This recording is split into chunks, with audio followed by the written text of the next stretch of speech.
Assalamualaikum warahmatullahi wabarakatuh. Perkenalkan, nama saya Fikri Adinata dengan NPM 2505 109011000033. Nah, di sini saya akan menjelaskan tentang konsep dasar fisiologi tumbuhan, yakni mengenai mekanisme transportasi nutrisi, proses transpirasi, dan kimia fotosintesis. Yang pertama itu ada mekanisme fisika transportasi. Itu ada beberapa tahapan. Yang pertama itu plasmolisis, imbibisi, difusi, osmosis, adhesi, dan kohesi. Nah, di sini saya jelaskan plasmolisis itu adalah menyusutnya protoplasma sel tumbuhan akibat keluarnya molekul air dari dalam sel menuju lingkungan hipertonik atau yang lebih pekat, sehingga membran plasma terlepas dari dinding sel. Kemudian ada imbibisi. Imbibisi itu adalah proses penyerapan air yang dilakukan oleh zat-zat koloid atau bahan hidrofilik seperti biji kering yang menyerap air, menyebabkan volume bahan mengembang. Kemudian ada difusi. Difusi itu adalah perpindahan zat terlarut, molekul atau ion dari daerah berkonsentrasi tinggi ke daerah berkonsentrasi yang lebih rendah secara pasif hingga tercapai kondisi keseimbangan merata. Kemudian ada osmosis. Osmosis itu perpindahan pelarut molekul air melalui membran semi-permeabel dari larutan berkonsentrasi rendah atau hipotonik ke larutan berkonsentrasi tinggi yang disebut hipertonik. Kemudian ada kohesi. Kohesi itu adalah gaya tarik-menarik antar molekul sejenis, misalnya antar molekul air di dalam jaringan silem. Sementara kalau adhesi, kebalikannya. Jadi, kalau adhesi itu adalah gaya tarik-menarik molekul berbeda jenis, misalnya antara air dengan dinding sel pembuluh silem. Oke, kemudian ada 3 jalur transport lateral pada akar. Yang pertama itu ada jalur apoplas. Jalur apoplas itu adalah pergerakan air dan mineral tanah melalui celah dinding sel dan ruang antar sel tanpa pernah menembus membran plasma sel hidup. Jadi intinya air lewat dinding sel dan ruang antar sel. Kemudian ada jalur simplas. Jalur simplas itu adalah pergerakan air dan mineral menembus sel hidup, mengalir dari sel ke sel, melewati sitoplasma yang terhubung oleh struktur jembatan plasmodesmata. Jadi intinya kalau simplas itu air lewat bagian dalam sel yang saling terhubung. Kemudian ada jalur transmembran. Jalur transmembran ini adalah pergerakan air dan zat hara dengan menembus membran plasma dan organel vakuola secara berurutan saat berpindah dari satu sel ke sel tetangga. Nah, kemudian masuk di transpirasi. Transpirasi itu ada 3 macam. Sebelumnya, transpirasi itu adalah proses hilangnya uap air dari jaringan hidup tumbuhan melalui sistem evaporasi terkontrol. Berdasarkan lokasinya, transpirasi itu dibagi menjadi 3.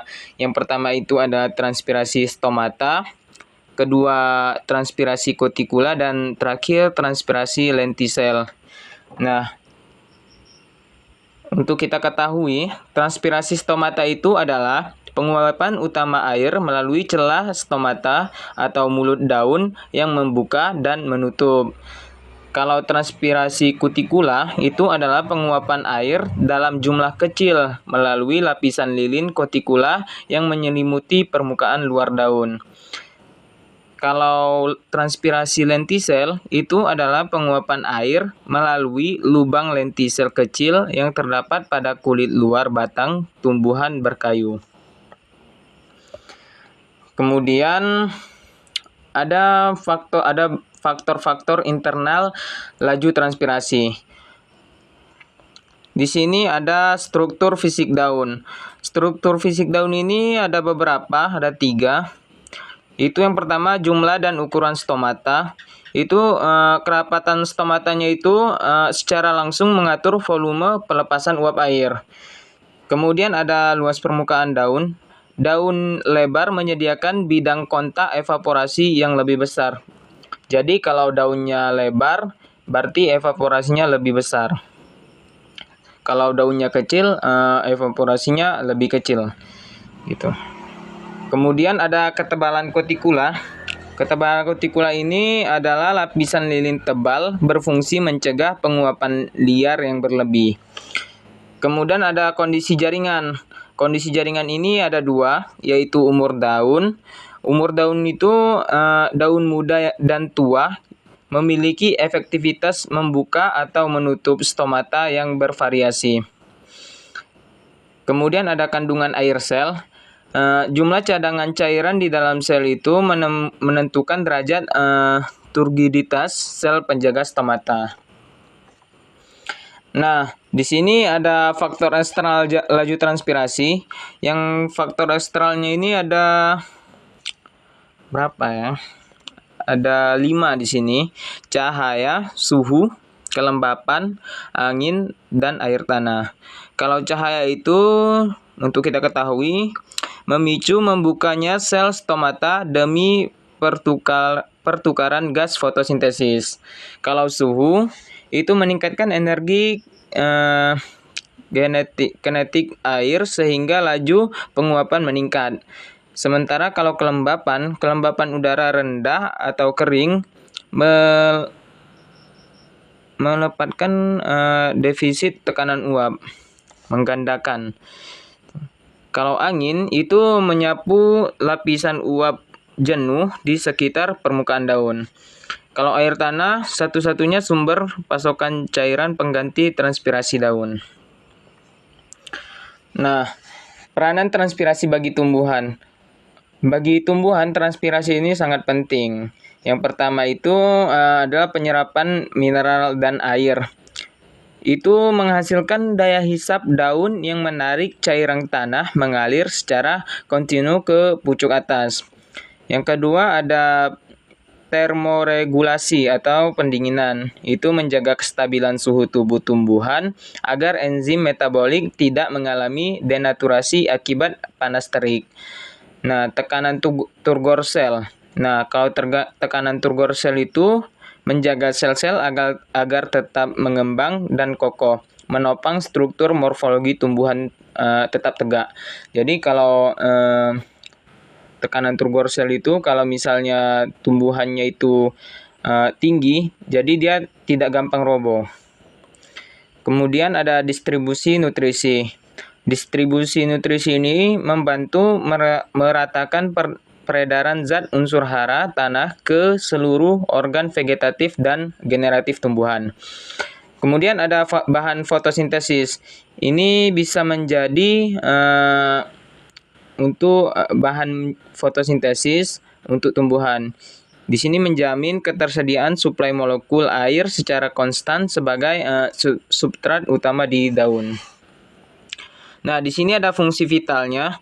Meskipun sering dianggap sebagai proses pemborosan cairan tanpa transpirasi terkontrol, sistem transportasi hara tanaman akan lumpuh dan memicu kematian jaringan tumbuhan secara masif. Nah, di sini kita masuk mekanisme fotosintesis pada tumbuhan. Seperti yang kita ketahui, fotosintesis itu adalah merupakan rangkaian reaksi anabolisme biokimia kompleks yang mengubah zat anorganik sederhana atau karbon dioksida dan air menjadi energi kimia glukosa dengan pemanfaatan energi radiasi, foton matahari, dan bantuan molekul klorofil. Nah, di sini ada rumusnya atau persamaan reaksi kimia fotosintesis itu 6CO2 ditambah 6H2O ditambah cahaya menghasilkan C6H12O6 ditambah 6O2. Nah, tahapan fotosintesis ini ada dua, yaitu reaksi terang dan reaksi gelap. Ya, kalau di sini reaksi terang itu lokasi reaksinya itu berlangsung di dalam struktur membran tilakoid atau grana yang terletak di organel kloroplas daun. Penyerapan energinya ini klorofil menangkap foton energi cahaya matahari untuk membangkitkan aliran elektron eksitasi. Fotolisis airnya ini pemecahan molekul air H2O menghasilkan gas oksigen O2 sebagai produk sampingan elektron dan proton H-. Nah, hasil akhirnya itu menghasilkan molekul energi kayak ikatan fosfat berupa ATP atau adenosine trifosfat dan koenzim pembawa hidrogen reduktif atau ADPH. Nah, di sini sementara di reaksi gelap itu merupakan tahap asimilasi karbon yang tidak mengandalkan kehadiran berkas cahaya matahari secara langsung di stomata kloroplas. Berbeda dengan reaksi terang tadi, kalau reaksi terang itu harus menggunakan cahaya matahari, kalau reaksi gelap itu tidak. Nah, kalau di reaksi gelap itu yang pertama itu ada fiksasi gas CO2. Karbon dioksida bebas diikat menjadi senyawa organik stabil intermediat. Nah, konsumsi energi reduksinya itu memakai energi kimia tinggi ATP dan daya reduksi NADPH yang telah terkumpul sebelumnya pada fase reaksi tenang. Tujuan sintesisnya ini mengolah senyawa hulu intermediat hingga tersintesis produk akhir berupa karbohidrat murni atau glukosa. Nah, kemudian ada siklus Kelvin, ada beberapa tahapan yaitu fiksasi karbon, reduksi, dan regenerasi RUBP. Nah, kalau fiksasi karbon itu karbon dioksida ditangkap senyawa RUBP oleh enzim Rubisco untuk diubah menjadi molekul asam 3-PGA. Nah, kalau reduksi itu senyawa 3-PGA itu direduksi menjadi molekul gula fosfat berkarbon 3G3P berkat sokongan ATP dan NADPH. Kemudian langsung ke regenerasi RUBP itu sebagian kecil G3P dimanfaatkan untuk memproduksi kembali RUBP sebagai stok gas, sisanya menjadi glukosa. Baik, mungkin itu saja yang dapat saya sampaikan tentang materinya. Lebih dan kurang saya mohon maaf. Assalamualaikum warahmatullahi wabarakatuh.